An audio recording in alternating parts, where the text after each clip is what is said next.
Yan po, lapit po Hi, kayo. Miss Eileen, kamusta ka na? Okay lang po. Good morning to everyone sa Thank you very listeners. much at kami pinatikman mo ng iyong masarap na anong pangalan ng cake na yun? Ano po, dark Belgian chocolate cake.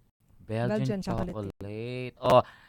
Eileen, kailan ka nag-start ng ganitong business? At cake pa ang iyong naisip na mahirap gawin? Ano po, nag-start po tayo 2007. Mm. 2008, Ah, 2009, somewhere there. And then, mahilig po kasi ako mag-bake just like yung lola ko. Actually, we're from Cebu, pero we moved here. Kaya may hello. accent Ay, ako. batiin mo sila sa mga taga Cebu ng Bisaya. Sige Mm-mm. na, Day. May buntag sa tanan. Sino nando sa Bisaya ngayon, sa Cebu? Relatives na lang po. Pero we moved here 1990s Oo. pa. My Pero family. teka, bakit cake ang naisip mo nga? Actually, yung course ko po sa college was business management. And And then, then, yung nag-uso yung culinary way back 2000, I went back to school, nag-culinary ako kasi ito yung hilig ko. gaano katagal ka nag-aral ng culinary at baking? Cake ang iyong, Ah, di ba mas mahal? ang pastry po, Oo. actually, yes, Pareho lang din. Opo. I went to school 1.5 years. And then dito sa atin. And then, nag-specialize ako ng wedding cake kasi yun ang hilig ko, cake. So, yun, nag-aral po ako ng wedding cake. Sino yung unang-unang pinag-bake mo ng cake na sinabing, Eileen, itodo mo na yan, masarap kang gumawa ng cake. Aside sa your parents, di ba? Ah. I'm sure, sino taga-tikim mo dati pag gumagawa ng cake? Parents, mga kapatid. My kids, Ay, yung asawa ko, kids. yes. Oo. Sila yung number one critic. So, Pero yung natumbok mo talaga yung yung flavor na sinabing Eileen ng honey glaze. Galing ito ng honey glaze cakes. Yung pinaka special na paborito mong cake na alam mo talagang pag kinain ng tao, ikaw ang maaalala. Matatandaan. Matatandaan. yes po, yung signature cake natin is the dark Belgian chocolate cake. Meron tayong carrot walnut cake. Actually, meron tayong iba-ibang flavors. So, pero yung signature cake talaga natin is the dark Belgian. Yung pinatikim Wow. mo sa atin. Napaka-thick niya, Sarap. napaka-big. Mm-mm. Malaman siya. Yes. Hindi siya madaya sa ingredient. Tama, Yeah. tama. Hindi siya madaya sa ingredient. Oo, nakadalawang slice nga ako. Sarap. Tiran nyo naman ako. Ako nag-i-interview. Naku, Roland, kilala kita. Hinati niya na yung kalahati. So anyway, saan matatagpuan itong honey glaze cakes mo? Ano po, we're located in Commonwealth, Don Jose Heights, Commonwealth Avenue, Quezon City. You can check us out sa Facebook, Honey Glaze Cakes. Opo, makikita niyo yung mga gawa natin, baptismal, wedding cakes, birthday cakes, mga debut cakes. And speaking of cakes, sino naman mga artista na gawaan mo ng cakes? Tayo po yung gumawa ng cake ni Miss Yang Constantino. Anong kasal Yung niya? kasal niya sa tatay ko. I-google nyo nga. Yung mga Opo. nakikinig. And And then, then yung, gaano kataas siya? ano po, that was around 6 feet tall. Oh, Wow. Kasi okay, garden ang hirap. wedding ho yun. So, kailangan niyang malaking cake talaga. And then, lahat ng flowers natin are made of sugar, handcrafted. We don't use fresh flowers Oo po. nga. No? Oo. Baka may makain ng bata yung pala peking. Mm-mm. Yes. Mm. So, sino pang artista yung nagawaan mo ng cake?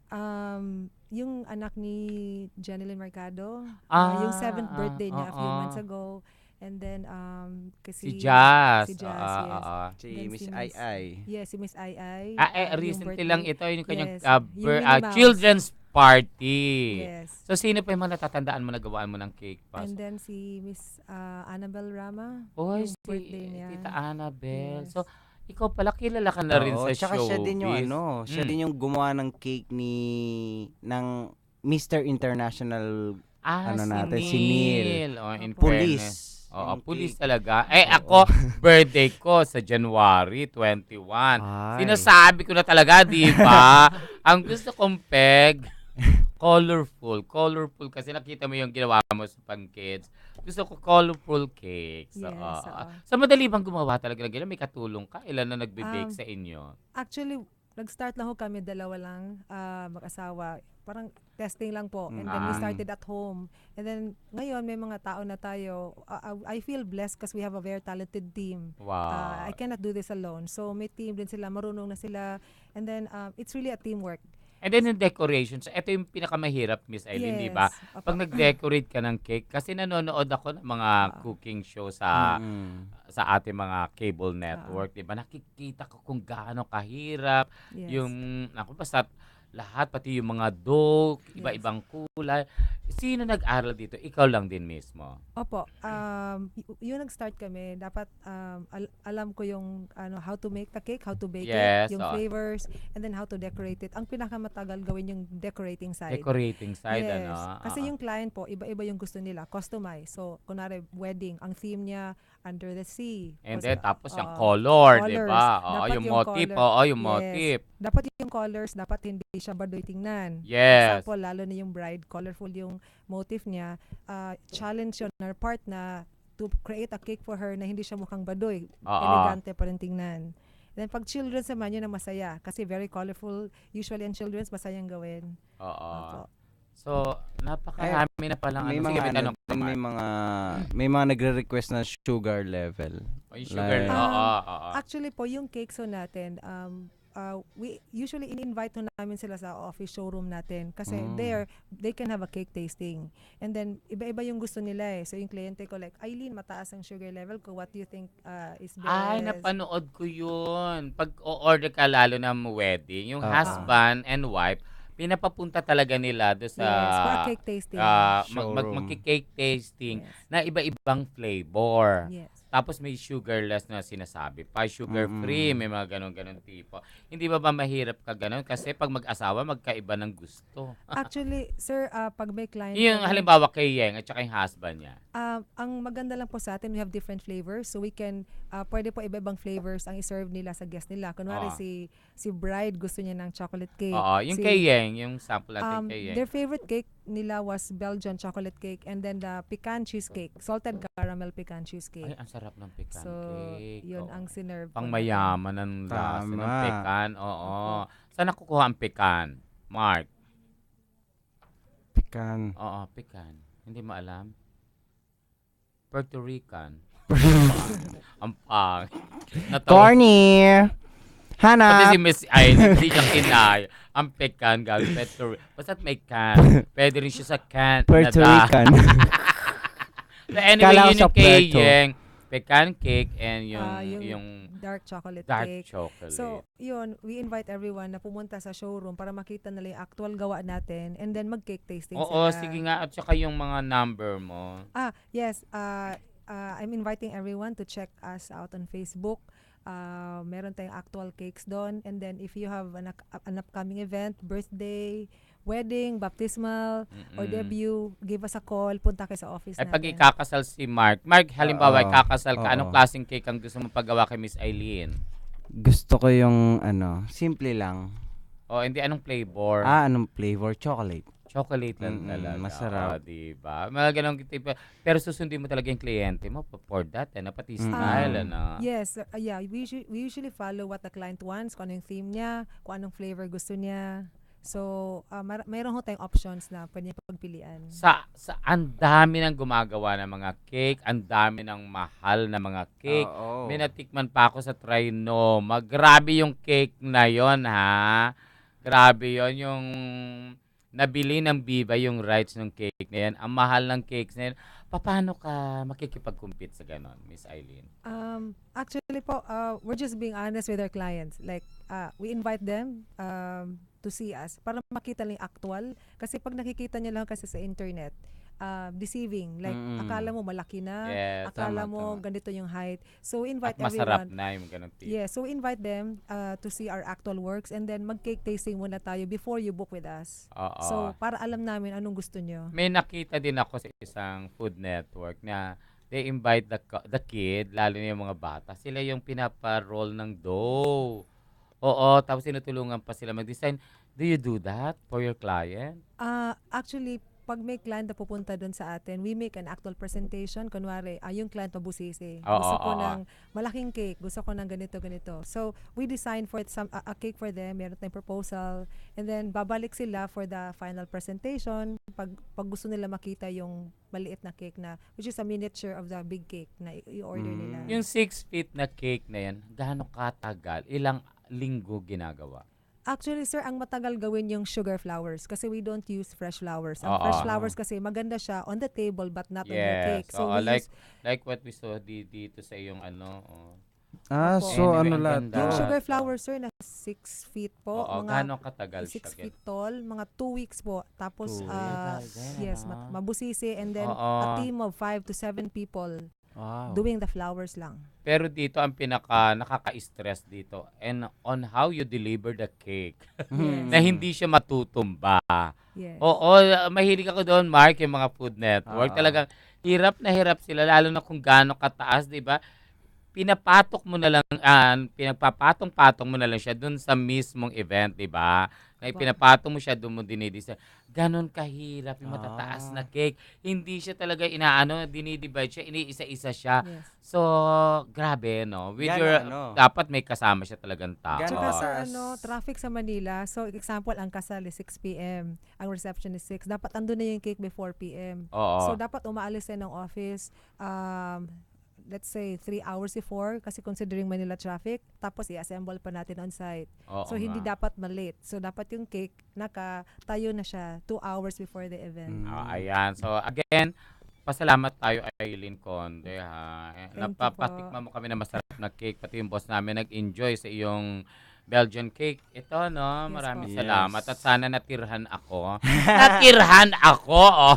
At meron din sila So, may mga branch ka ba? O eto lang yung Um, main mo? Actually po, yung main natin nasa Donose Heights, Yes. Commonwealth Avenue, Quezon City. Nandiyon yung showroom and office natin. We're inviting everyone kung sinong may birthday, kasal, baptismal, or any special party, come visit us po. We're open Monday to Sunday. And then your Facebook and Honey Instagram? Glaze Cakes. And then pati Instagram mo. Yan. Yes, Honey Glaze Tsaka Cakes po. contact. Yeah, please Contact call us number. at 0917 521-4883, and then for Smart 0920-952-5166. Okay. Maraming salamat, Miss Eileen Conde ng Honey Glaze Cakes. Thank you. Thank you very much for that very delicious na cake. No, grabe. Yes. No? Nagme-melt siya sa mouth. Yun ang Tama. pinakagusto ko. Yung hindi lang nguya ka ng nguya. Maganda yung Matigas. nagme-melt siya. Maatik pa siya. Thank you very much. And hope Thank to you see po. you soon. And Yes. sana mapatikman mo naman kami na yung mga cupcake. Yes, sure. Yes. Ah. Okay. Thank you, Thank you. thank you. Palakpakan po natin yan si Miss Eileen Conde ng Honey Glaze Cake. Magbabalik pa rin po kami ni Mark together with my Eileen Conde dito sa Shalala and Friends. tumpak na oras, alas 12:02 na po ng tanghali. Okay. Anyari. Trimedia Pro Incorporated.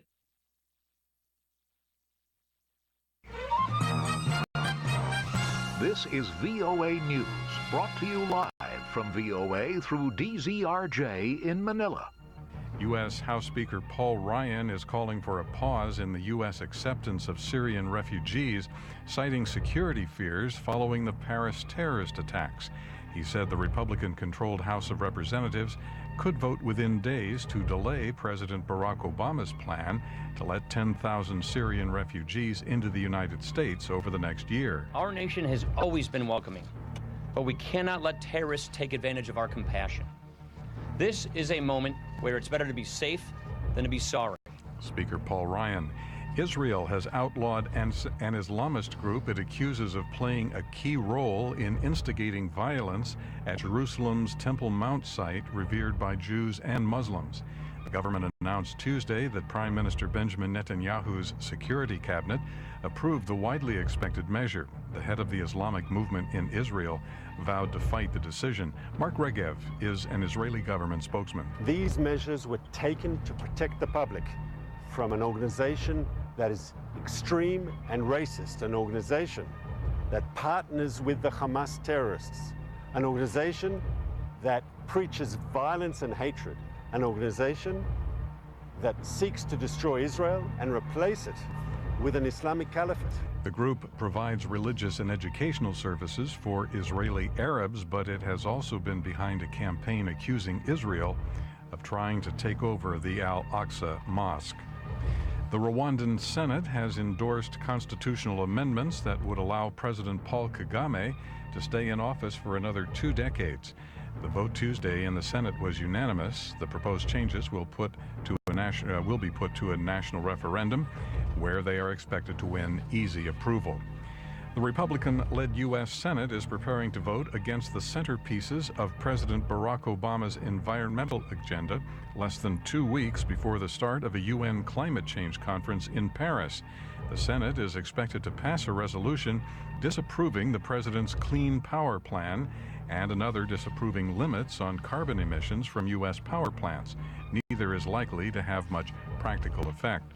A key measure of U.S. inflation rose slightly in October, boosting the chances the central bank will raise interest rates soon.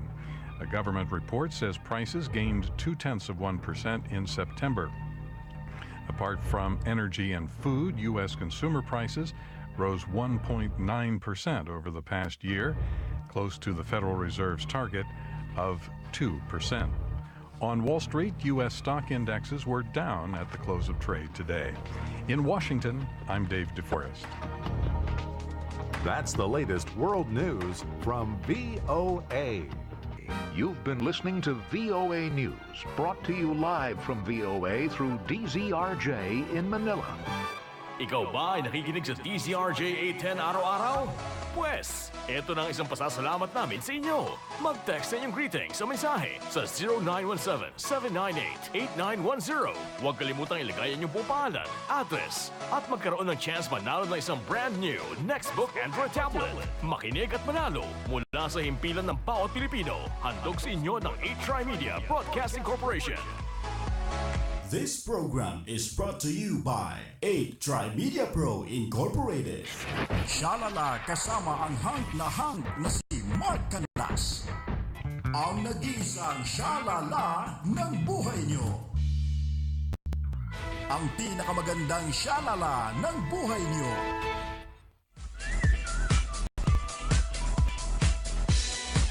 Parang ginutom ako doon sa Honey Glaze Cakes. Sana may natira pa. Tama.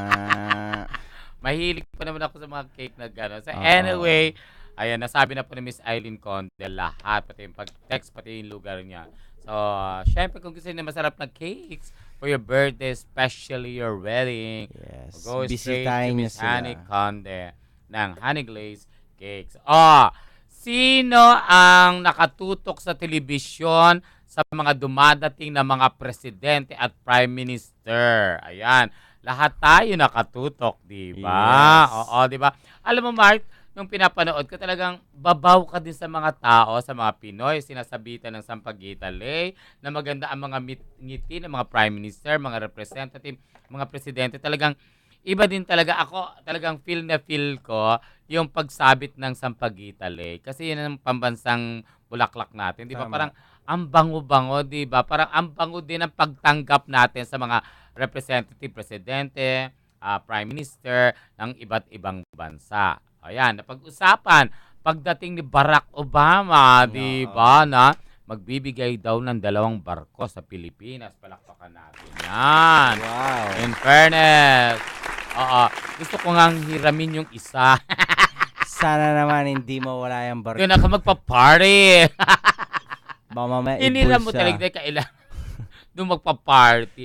Kanina nakapag-usap na, nakapag-meeting na si Presidente ni Noynoy at saka si Presidente Barack Obama ng Amerika. Kung ano pinag-usapan na nila, mababanggitin niya sa news natin maya-maya. Diba? Yes. At eto po, sinarado na talaga yung kalye ng Manila, Parañaque, sa Magallanes, sa Rojas Boulevard and everything. Hanggang bukas po yan. Tapos Friday din, mag-uwi na iba, pero matraffic pa rin yan. So, buti na lang walang pasok at Tama. iwasan na po natin yan. Ang ano ko lang kasi, yung mga tao nagagalit. Oo. Galit, bakit ang traffic? Matagal na pong sinabi yan. Tama. In fairness, Mark, Oo. i-correct mo rin ako. Matagal na hong sinabi yan na darating po ang 21 delegates sa iba't ibang bansa. So, kailangan din po yan para masigurado po natin na walang mangyayari sa kanila. Tama. Kaya yun, para isang bagay po yun, yung mga security natin, ng mga pulis. Pangalawa, talagang kailangan pong linisin yung kalsada. naging issue pa rin daw yung mga pulubi, ikinulong or something. Oo. Ilalabas din po yan at hindi kulong yung kasi libre pagkain. Tama, Malinis tama. sila doon, pwede sila makapaligo and everything. May bago pa sila mga damit. Hindi na po naging issue yun. Wag na po nating gawing issue, di ba? Para din sa mga mamamayan natin at Oo, sa totoo. mga presidenteng dumalaw. O sa ngayon, diba? alas 2 po ang umpisa ng mismong aktual na makikita sa iisang lugar ang 21 representative ng bawat bansa kasama na ang Pilipinas. Di ba? Parang nangingilabot ako. Sana wala mag-away. O, hindi, wala naman din yun. So, pag-uusapan din yung economy. Sana mapag-usapan din yung economy ng Pilipinas. Speaking of economy, kanina naman nabalita sa GMA News na meron doon meron silang ibinebenta doon ng mga native na gawa ng Pinoy sa loob ng World Trade dito sa malapit sa Rojas Boulevard. Pinakita doon yung mga recycle na mga tinatapon nating takip, ng soft drinks, yung mga plastic, yung lalagyan ng mga juice, and everything, ginawang bag na magaganda. Tapos yung mga upuan nating ang gaganda.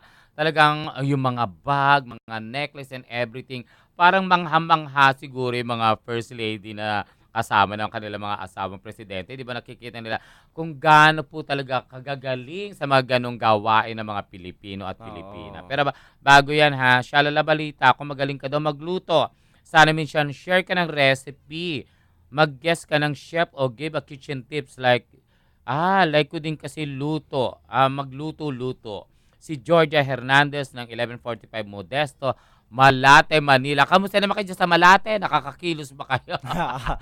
Nakakaikot ba kayo? Walk lang ng walk. Sige, sister, mag-aano ako ng chef. Meron din ako, si Ron James. Oy, Ron James, kung nakikinig ka, ha? Nanonood dito sa live streaming namin, i-guest kita rito. Kaya lang taga-Tagaytay siya, pabababain ko siya. At saka si Jerry Sunga, nagluluto yan, yung gumagawa ng necklace. So anyway, balik natin dito sa APEC. Eto na, dumadating na ang mga presidente. Eto na, nagkaroon na ng nag-viral sa dalawang presidente. Kaya nga ang sinabi, nagkaroon tayo ng APEC hati. Yeah. Hindi, yung isa APEC, presidente, yung isa Prime Minister. Eto na. Pasado 1:00 ng hapon nang dumating sa bansa ang isang hati, si Mexican President Enrique Peña Nieto, ng Mexico. At dumating na rin, laman naman ng ang isa pang hati na si Canadian Prime Minister Justin Pierre James Trudeau. Eto ka na. Eto ka na. Naging issue si Nieto, si President Nieto ng Mexican. Kasi ni-request niya daw na ang sumalubong sa kanya si Chris Aquino. Wow. Si Chris Aquino, dress na yellow, ang ganda, may belt, maganda yung makeup, maayos, simple pero elegant na. Sa Luneta sila nagkita. So close pala si Chris sa presidente ng Mexico.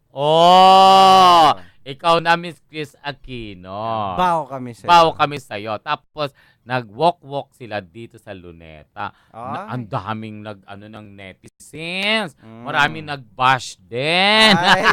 Alam mo na yung binabash, di ba kanina? Si Nieto at saka si Nieto pa rin. Ano ang babaeng Nieto? Asawa ni Nieto, si Nieta.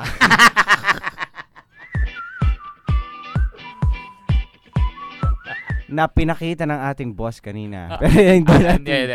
Ano ko, Mark, ha? Ulitin po natin, hindi nila narinig.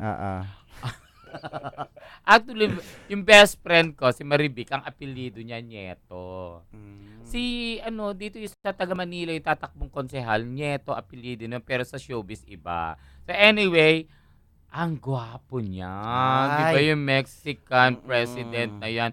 Iba ang dating niya. Ang mga Mexicano talaga, iba ang gwapo, iba ang dating, di ba? Nanonood ka ng mga Mexican novela, di ba? Kita mo na mga, kaya gagwap, talap. Pero hindi yun na sinabi ni Chris Aquino, di ba? Walking hand in hand sila sa luneta. Holding hands? Eto na.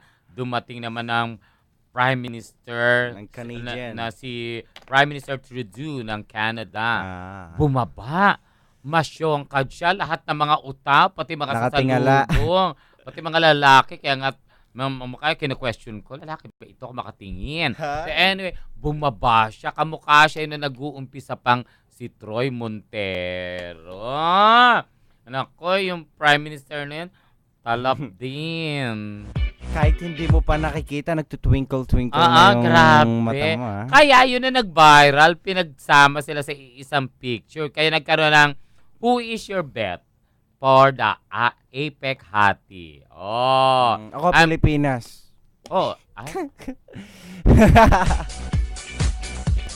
Hindi siya kasal. Hindi, sa dalawa lang. Dalawa lang pinagpipilian, hindi naman tatlo eh. Huwag kang umaapil. Kala ko, bago ka umapila. Ayoko talaga.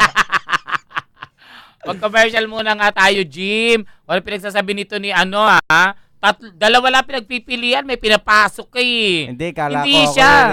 Hindi siya hati. Tumpak ng oras dito, nahahati ako eh. 12:15 na ng tanga. Ginutom ako Go.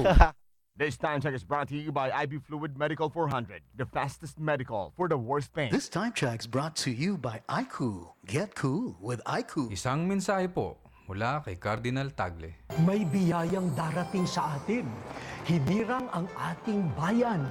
Pinili ang bansang Pilipinas upang dito idaos ang 51st International Eucharistic Congress. Ipakita po natin sa buong mundo ang lubos na pananampalataya ng mga Pilipino.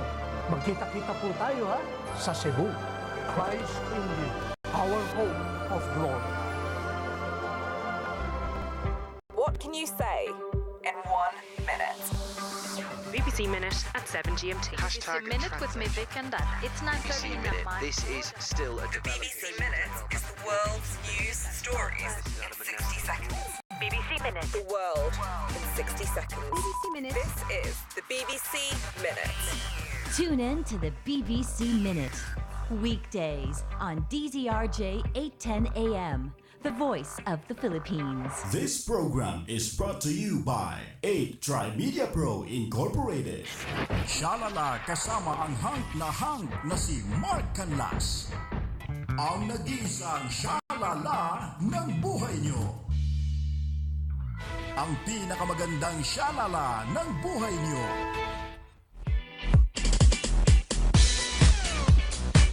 Nagbabalik po kami ni Mark Canlas dito po sa Shalala in Friends ng DZRJ 810 AM at ng 8 Media Broadcasting Network.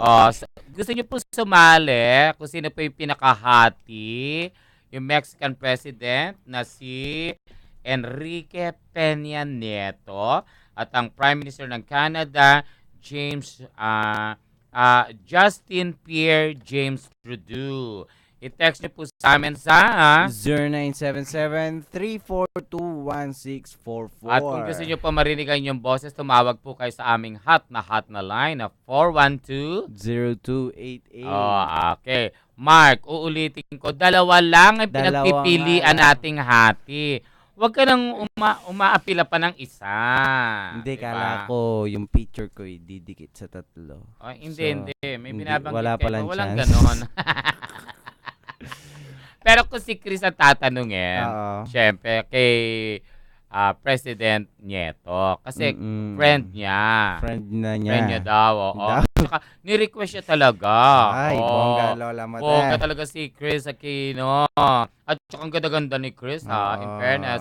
Kahapon, sa totoo lang, di ba, mga nakikinig sa amin dito, sa DZRJ 8M, maganda si Chris Aquino kahapon. Pero, yung ating Prime Minister Trudeau, naku da. Chalap din. Gusto ko kasi yung matangkad. Di ba pinagdikit sila, medyo mababa lang ang height ng ng ni Mexican President Nieto. Pero yung Trudeau, parang 6 footer. So mga parang nasa 40 mga 40 years plus yun. old. Pero kita mo yung mga itsura nila. Alam mo, marami din problema sa sa bansa nila, di ba? Sa Mexico din, di ba? Alam mo naman doon. Sa din, sa Canada. Pero bakit na-maintain nila yung kagwapuhan nila, Mark? Oo nga, no? Sagutin mo. Siguro, syempre, mayaman. Hindi ka naman problema. Hindi yan. Ano sila natin, may pera sila, mayaman sila. Bakit na-maintain nila yung kagwapuhan nila? Hindi sila ngarag. Bakit nga ba? Bakit? Ikaw? Wala, siguro. Iniisip lang nila yung positive ng kanilang bansa. Tama. Yung negative, nagagawa ng paraan yan. At saka kahit na siguro gano'n yung bansa nila, pag may gano'ng presidente, iboboto ko talaga. At saka maganda yung dun yung maganda yung simoy ng hangin. At saka maganda sa atin, polluted na. Hindi naman masyado. Sira na ang ating ozone layer. Dahil sa mga bus na may itim ang usok. Hindi, alam mo, ang nakakatuwa dito, di ba? Tayo talaga mga Pilipino, no? And I'm sure sa ibang bansa, sa dami ng dumating na mga delegates, 21 countries siya ng APEC, yung member, ha? Ang feeling ko talaga, minamasdan natin talaga kung sino yung gwapo, sino yung maganda, sino yung postura, sino yung maganda yung pananamit, sino yung maganda maglakad, ganun sino lahat. Sino yung impostora? Pero alam mo, ang pinaka-debonair talaga sa akin, si Barack Obama. Sa paglalakad, di ba, no? Parang ang Leopoldo Salcedo yan, the debonair yan, eh. Kilala mo si Leopoldo Salcedo. Magaling na, ay, Diyos ko, eto na naman, magaling na aktor. Pero kakulay mo siya. Brown. Parang ganun ang dating ni Barack Obama, debonair pa rin. Tsaka, ang tayo, di ba? Ang tikas. Yun ang gusto ko, kapareho ng Prime Minister ng Canada. Tolits! Sino daw iboboto mong hati? Yung Mexican President Nieto o yung Prime Minister Trudeau ng Canada? Ako, pero kung ako talaga, kung iibigin ko, yung Prime Minister ng Canada. Kasi mahirap agawin kay Chris Aquino yung Mexican President, eh. Mahirap kasi agawin kay Chris yung hindi. May asawa at anak na yon. So, sino daw? Hindi ko marinig. Chile. Chile. Ano itsura? Hot din yun, Chile. Din. Alam mo si Tolis kasi lumalabas. Kita mo. May pagkabading-ding ito si Tolis. Ay! Chile? Ay, patingin ng pes ng Chile. Nako Twinkle. Twinkle talaga, ilabas mo yung pes ng Chile. Hot Chile. Hot Chile. Anyway, ayan, basta na pag-uusapan lang po ito dahil, ibigay na po natin yung mga ibang mga chika ng Apex na talaga marurunong. Ako dito na lang sa mga gwapo. Puro gwapo. Hindi ko na kailangan yung mga isusulong nila tungkol sa APEC. Bahala na po kayo doon. Dito na lang ako sa mga gwapo, di ba? Yan kasi naman ang hinahanap ko. Yan kasi ang hinahanap ko. Ako gwapa. Ay, ikaw gwapa. So anyway, ingat kayo sa mga lugar na sinarhan na. Wag na po magagalit. Grabe, diba? 4 hours daw naglalakad papuntang trabaho. Oo. And speaking of APEC, sabi ng sinulat nga ni Gorgie Rula sa Abante Tonight, baka daw ang first baby ni Marian at saka ni Ding Dong ay APEC baby. Wow. Kasi parang masakit na ang tiyanena yata ni Marian Rivera. This week kasi is APEC, no? So, pag nanganak si Marian this week, APEC baby ang pangalan. APEC baby, yon. Ang pangalan, Baby Leticia. Kung APEC baby siya, ano ang palayaw? Mark. Anong pangalayaw? Ape. Joke. Hoy, ang bad-bad mo. Joke lang. Ako siguro ang palayaw niya kasi girl, kung APEC, pek. Pekta. Diba? Ano, bae? Oo. At si ano, si... kaya Baby Leticia Peck. Tsaka si Juday Bongga ang baby shower. Ni Baby Luna. Baby Luna. Ay, diba, no? Baby Luna kay Juday. Baby Leticia yung Maria Leticia yung kay Ding Dong at Marian. Sino kaya una manganganak? Andun kami kay talaga pumunta baby kayo. shower Kamusta ni naman? Hindi kayo Juday. na-traffic? Kamusta naman kayo na nandun kaya? Sobrang daming sponsor na pinamigay maraming palaro. Oo. Buti hindi kayo na-late. Hindi. Dahil nandun na kami sa area malapit. Malapit na. Hindi na kayo. Pumunta na kayo na maaga doon. Yes. Nag-shopping muna kami. Despite of what happened. At marami ding Ang ganda-ganda ni Juday na buntis, ano? Sobra. Iba siya. Tsaka ni Papa Ryan, sobrang hot. Si Ryan magkakaroon ng ng show sa cable yata. Sa mga, papasok siya sa taxi tapos magtatanong ng question. Sa ano yan sa cable yun winner yun. Parang green cab ba tawag dyan? Yung may itatanong hindi nila alam. Akala nila yung tanong-tanong na yon kunyari alam, tapos nananalo ng papremyo. In fairness kay Ryan Agoncillo, congratulations. Dagdag na naman yan. Napansin ko, walang masyadong artistang bisita. Hindi, meron din nandun pinakita. Hindi si Miss Agot. Tapos sumabol na lang daw si Miss Isa Calzado. Ay, nakita din sa... Marami kaibigan na... Marami nga, pero... Showbiz lang, hindi siya dumating. Anyway, eto naman... apektado daw. So anyway, may bago daw pinagtitripan ngayon ang netizens. Aba naman. Kung ang Aldab ay si Alden Richard and May ALDUB yan ha, Aldab. Kasi si Yaya Dab, di ba? Yes. Dab Smash. Alden and May. Meron daw kakabog. Aldab then Dav. Aldav. Yung Aldav kanina, B yung dulo. Ito, Victory. Aldav. Ito kasi ang nangunguna sa mga netizens ngayon. Hulaan mo kasi, yung Aldav na B ang dulo, sino siya? B? Si Alden at saka si Main. Mendoza. Yung Aldav na Victory ang dulo. Ay, hindi mo kilala. Pinag-usapan sila sa question and answer. Ay, hindi niya pa rin alam. Hindi ko alam. Diyos ko naman. Alma Moreno and Karen Davila. Aldab. Yan daw ang kakabog. Okay. Hanggang ngayon kasi pinag-uusapan. Diba? At nagpasalamat pa si Karen Davila. Dito pinost din ito. Sabi niya, ang post ni Karen Davila. Wow! Thank you, netizens. Our interview on ANC Head Start with Al Moreno is trending. It only goes to show na rating talaga ang primary goal ni Karen at ang show nito. Wow. Nakuha mo pa maganon? Ito ang sagot ng mga netizens. Binuska tuloy si Karen. Buong-buo siya sinabi. That's right.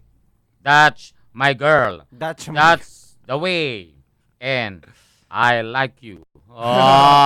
Kasi yung Dats, D-U-T-C-H, para mga Datsman. Kasi nung in-intro niya yung bagong kasal na si Prince William at saka si Duchess Kate, sabi niya, please welcome, eto na po, kasal na, the Dutch and the Duchess. Wow! Ang galing ni Karen, ha? Bawa ko sa kanya doon. Palakpakan po natin si Karen Davila. She's good. Davila na talaga. Davila talaga. Al Davila. Hindi po Dutch. Ako siya nga ako. Pero the Prince and Duchess yun. Prince William and Duchess Kate. Buti pa ako nose ko yan. Diba? Nose line mo lahat? Ikaw na ang witty. Hindi ko masabi. Anong hindi mo masabi? Eto, bago tayo matapos. Ayaw daw ng nabunsong anak ni Ate B, si Christian na magpolitika. gusto niya showbiz. Nag-showbiz na yun sa Going Bulilit. Pero kung tatanungin daw siya, ano bang klaseng babae ang gusto niya? Walang kagatol-gatol na sinabi ni Ryan Christian. Ang gusto niya daw maging jowa ay isang conservative. Wow, conservative. Parang ikaw, conservative. Actually, ako parang doon ko nakita. Hindi ka mahilig mag-mixing shirt. Oo, conservative. Sayang, no? May irereto sana ako sa kanya. Kaya may asawa na. Conservative yun. Oo. Conservative yun. Si Karen Davila. Siya pa rin, di ba? Conservative siya. O kaya yung nakabalot ng buo. Di ba? Conservative talaga. Anyway, pasalamat na tayo, Mark. Ano pinagsabi na baka ako'y mabukulan na rin. Yes. Baka nandun na yung jowa niya sa baba. Nandun tayo yung jowa niya sa baba. Abangan ako. Nakaabang na. Anyway, maraming salamat po sa inyong lahat. Diba? And sa Friday, nasa Caloocan tayo. Wow, ang ating barangay. Iiwas tayo sa Apex. Yes. Doon ang traffic. Tama. Maraming salamat po sa inyong lahat. Diba? At susunod na po, ang mainit-init. Kakaluto lang. At lumiliyab. Oo, ng mga balita mula kay Mr. Miguel Hilen, Tolitz Laureño. In fairness naman. Ayan, mapapakinggan nyo po right after our show. Maraming salamat po sa inyo lahat. Ako po si Shalala together with Mark and Las Baby G. Dito po sa Shalala and Friends. Bye-bye! Happy listening. Woo! A Tri Media Pro Incorporated.